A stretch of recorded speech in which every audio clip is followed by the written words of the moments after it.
कुमारी श्रेया धुरी आणि विशेष सांगायचं तर श्रेया धुरी भगवान विशारद आहे। सिंधुदुर्गातील पहिली महिला भगवान विशारद श्रेया धुरी या ठिकाणी आज मला भगवान साथ करत आहेत। त्यांचे मंडळाच्या वतीने आभार। तबला साथ करत आहेत माननीय कुडाळ गावचे सुपुत्र आकाश गाडी यांचे सुद्धा माझ्या भजन मंडळाच्या वतीने मी आभार मानते। इथे झांज वादनात आम्हाला भजनाला साथ करत आहेत कुमारी काव्या पवार, छोटी मुलगी आहे, तिचे सुद्धा आभार। कोरस मंडळी त्यांचे सुद्धा आभार। आजच्या जोडीवाले बुवा कुमारी ऋतुजा राकेश काकळे त्यांचे बकवासी, माननीय किसन गोसावी तबलजी, माननीय शुभन लिंगायत तसेच उत्कृष्ट असं झांज वादन त्यांनी केलं। खरोखरच ते शिवम यादव तसेच कोरस मंडळी माननीय राकेश काकळे बुवा आणि या ठिकाणी रंगमंचावर उपस्थित असणारे बुवा भजनप्रेमी यांचे सर्वांचे माझ्या मंडळाच्या वतीने आभार मानते। खरोखर भगवंताचे नामस्मरण भजन आणि भजन रूपी सेवा करण्यासाठी सिंधुदुर्गातून या ठिकाणी आम्हाला निमंत्रित केलं ते माननीय श्री संजय जयराम घाट, माननीय श्री मंगेश मनोहर घाट तसेच सर्व घाट परिवार यांचं मी माझ्या श्रीदेव केसर रंगमान प्रासादिक महिला भजन मंडळ कुडाळ वर्धे सिंधुदुर्ग यांच्या वतीने मी आभार मानते। तसेच उत्कृष्ट असा साऊंड आम्हाला लाभला। ते साऊंड सर्व्हिसवाले आमचा आवाज एवढा काही गोड नाहीये परंतु तुमच्या कानापर्यंत अतिशय गोड करून पाठवणारे आमचे साऊंडवाले दादा यांच्यासाठी जोरदार टाळ्या वाजवा। माझ्या मंडळाच्या वतीने मी त्यांचे आभार मानते। तसेच कैलासवासी यशवंत सीताराम घाट, कैलासवासी विठ्ठल सीताराम घाट यांच्या स्मृतीस वंदन करते। येथील स्थान देवता रंग देवता श्री सत्यनारायण राम देवता यांना वंदन करून पुनश्च सर्व भजनप्रेमी भाविकांचे आशीर्वाद घेऊन बघा विजय सारखी तलवार चालवून गेला, निधड्या छातीने हिंदुस्थान हलवून गेला। स्वर्गात गेल्यावर एकोणी सुद्धा त्यांना झुकून मुजरा केला असे श्री श्री श्री छत्रपती शिवाजी महाराज यांना मानाचा मुजरा करते आणि या 2020 डबलवाडी सामन्याला सुरुवात करते। जय हिंद, जय महाराष्ट्र।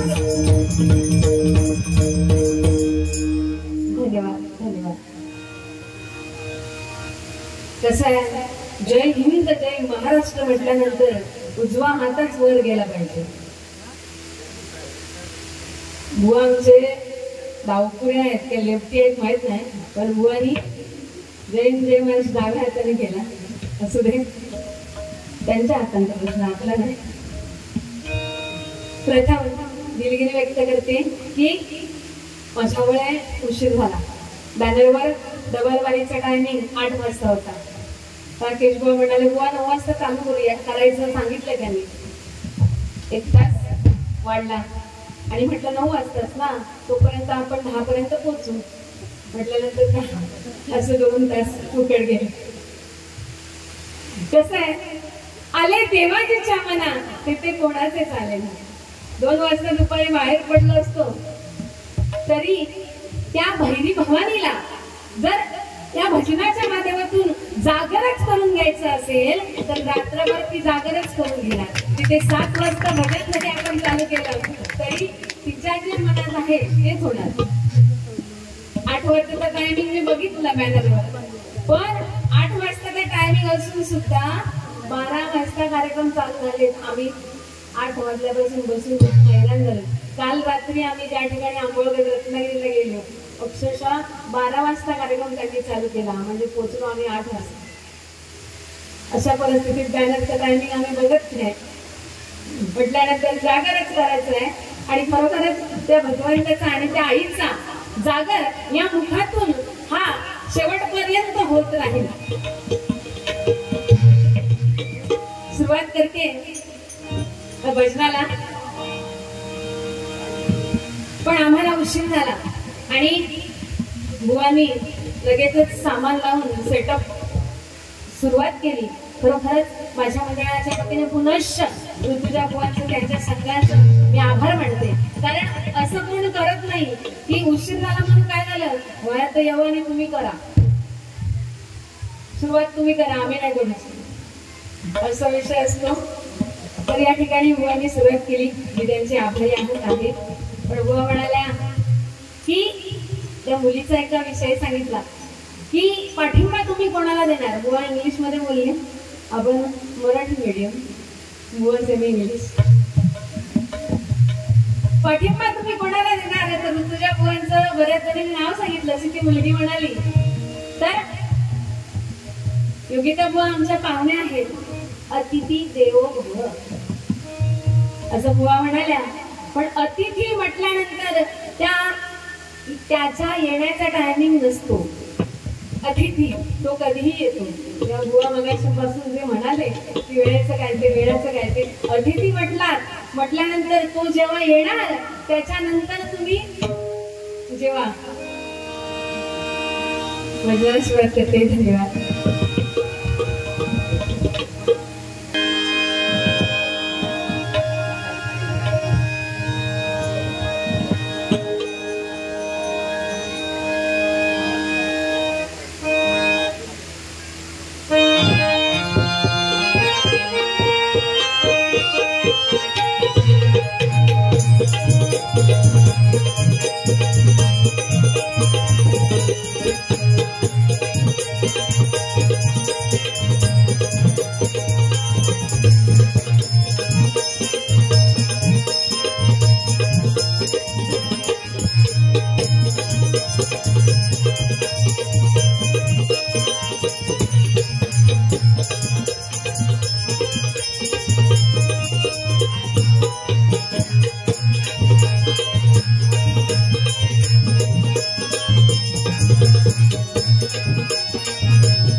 ईश सर्वा गुणांचा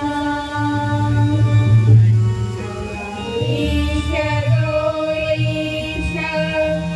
सर्वा गुणांचा मूळारंभ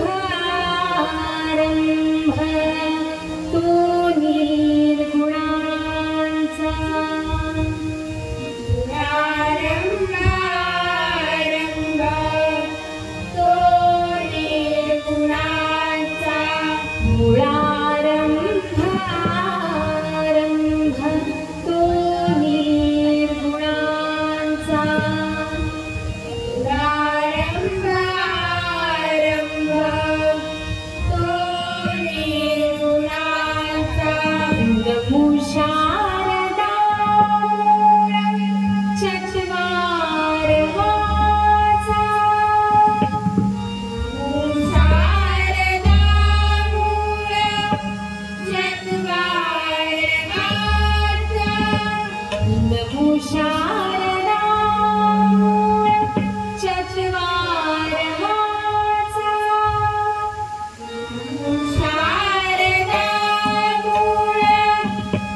शशी शेखरा जय जय जय शंकर हरे बाबा हरे बाबा हरे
या ठिकाणी झालेली गर्दी भजनप्रेमी घरी निघून गेले, पण जी आहे ती गर्दी पुरेशी आहे, कारण इथे आम्हाला गर्दी असण्यापेक्षा भजनातील दर्दी महत्वाचे. त्यामुळे जी आहे इथे गर्दी दर्दी माणसांची दर्दी प्रेमींची ती खूप आहे. या ठिकाणी जणू या भगवंताची सेवा आपण केली, भक्ती केली, नामस्मरण केलं, त्याची पूजा केली, जणू हरिभक्तीचा मळा फुलला. चौबाजूला कुडुंब हरिनाम भरलाय, पण खरंच ते हरिनाम सहज सोप्या रीतीने आपल्याला मिळेल का? नाही. दुसरा जर गाताय, नामस्मरण करताय, तर आपण ते ऐकलं पाहिजे, श्रवण केलं पाहिजे. श्रवण करणे म्हटल्यानंतर भक्तीची पहिली पायरी, नवविधा भक्तीची पहिली पायरी श्रवण भक्ती. श्रवणम कीर्तनम विष्णु स्मरणम पाद सेवनम अर्चनम वंदनम दास्यम सत्यम आत्मनिवेदनम. श्रवण करणे म्हणजे भक्तीची पहिली पायरी. नंतर कीर्तन करणे, पूर्वजन्मीची पुण्याई म्हणून या ठिकाणी ही कीर्तन भक्ती सादर करण्याची संधी आम्हाला मिळते. आपण आज ऐकताय, श्रवण भक्ती करताय, भक्तीची पहिली पायरी कीर्तन भक्ती. आम्ही जे काय श्रवण केले ते भगवंताप्रती, त्या भगवंताचं जे काय श्रवण केलंय आज ते आम्ही तुम्हाला सांगतोय म्हटल्यानंतर कीर्तन भक्ती. आणि जे ऐकणार, जे बोलणार त्या भगवंताविषयी त्याचे स्मरण करायचं म्हटल्यानंतर स्मरण भक्ती. तत्प्रती त्याच ऐका, तत् श्रवणम तत् कीर्तनम तत् स्मरण. त्या भगवंताचं ऐका, त्या भगवंताविषयी बोला आणि त्या भगवंताचं स्मरण करा. या 3 पायऱ्या जर आपण योग्यरित्या पूर्ण केल्या तर बाकीच्या पायऱ्या भगवंत आपल्यासाठी खाली उतरून येतो. अशी ही भक्ती आहे. जेवढी करू तेवढी सोपी आहे. आणि जर खरं आपण करायलाच गेलो तर खूप परिश्रम त्याला लागतील. कारण या भजनात तल्लीन आपण लगेच होऊ शकतो, पण देवाच्या समोर जर बैठक मांडली आणि आपण बसलो माळ जप करत, तर आपलं ध्यान लागेल का? नाही लागणार. विशेषतः महिला वर्गांसाठी सांगते, जर खरोखरच आपण देवाच्या समोर बसलो जपमाळ घेऊन ध्यान करण्यासाठी, तर कुठेतरी 2 मणी आपण त्या भगवंताचं नाव मोजू शकतो, 2 मणी. पण 3ऱ्या मण्याला किचन मध्ये पडलेली भांडी घासायची आहेत, बाथरूम मध्ये पडलेले कपडे धुवायचे आहेत, शाळेतून मुलगा किंवा मुलगी येणार आहे, पण तो जर त्या वेळेला आला आणि त्याला भूक लागली तर जेवण करायचं आहे. ह्या सगळ्या गोष्टी आपल्या डोक्यात लगेच भरणार. तर 3रा माळ, 3ऱ्या मण्याची 3रा मणी माळेचा आपल्या मुखात देवाचं नाव येणार, पण ध्यान लागणार नाही. हे भजन आणि कीर्तन म्हटल्यानंतर असा संतांचा अमोल ठेवा आपण तो जपला पाहिजे. याच्यात जे ध्यान लागतं ना तिथे ते कुठे लागत नाही. या भजनात या कीर्तनात जे ध्यान लागतं ते देवाकडे. म्हणून हे भक्ती करायची, नामस्मरण करायचं. या कलियुगाच्या भवसागरातून आपल्याला तरुण जायचं असेल तर या मुखात त्या भगवंताचं नाव पाहिजे. अहो भरला सागर चोहीकडे तरी ते कोरडे चातकासी कळतील थेंब जेव्हा मेघात मी तेव्हा तो तहान भागे त्याची. आता तुम्हाला माहितच आहे अथांग सागर नदी नाले तुडुंब पाण्याने भरलेले असताना चातक पक्षाला पावसाच्या थेंबाची वाट पाहावी लागते. कारण त्या पावसाच्या थेंबाने त्याची तहान भागते. तसाच हा भगवंत आहे. हा प्रथम आपण वर्धापन दिन साजरा केला. आज हा वर्धापन दिन सोहळा संपला की पुढच्या वर्धापना दिनापर्यंत आपण ही त्या भगवंताची वाट बघत राहणार की कधी एकदा ती तारीख येते आम्हाला देवाचा उत्सव साजरा करायचा आहे. तसा तो भाव भोळा भक्तीचा भुकेला असा तो भगवंत आपली सुद्धा वाट बघत असतो. म्हणून या मुखात त्या भगवंताचं नाव सतत असायला पाहिजे. मृणाल मंगेश ठाक आमरण कणतो युवा सिंधुदुर्ग.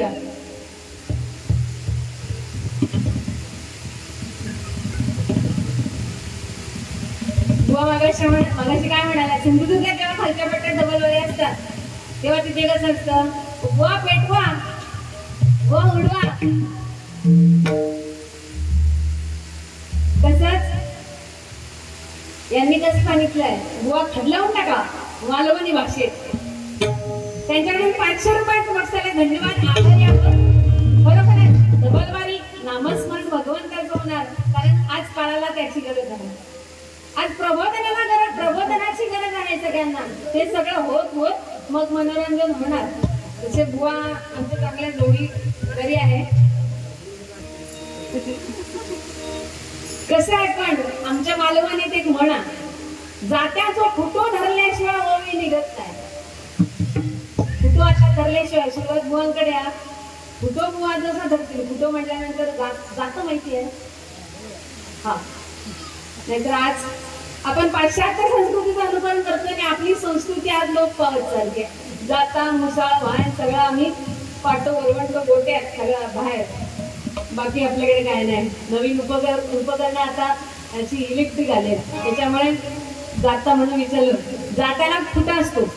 तो खुटा जर घट्ट आपण पकडला आणि फिरवलं तरच दळण दळत दळत दळत पीठ पडणार आहे. तसं जात्याचा खुटा आज पहिला बुवांनी धरलाय.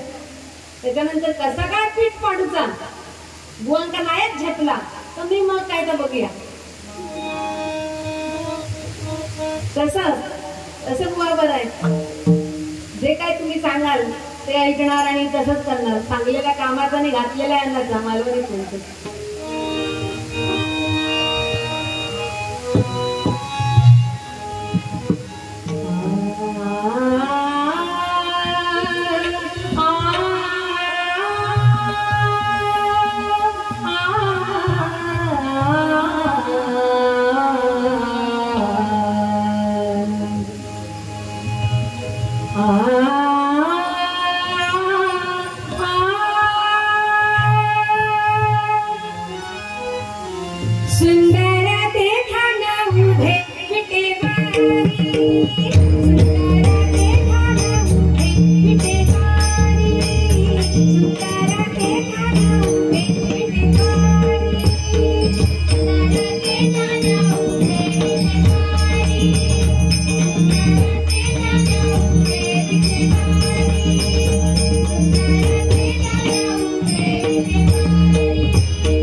Thank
you.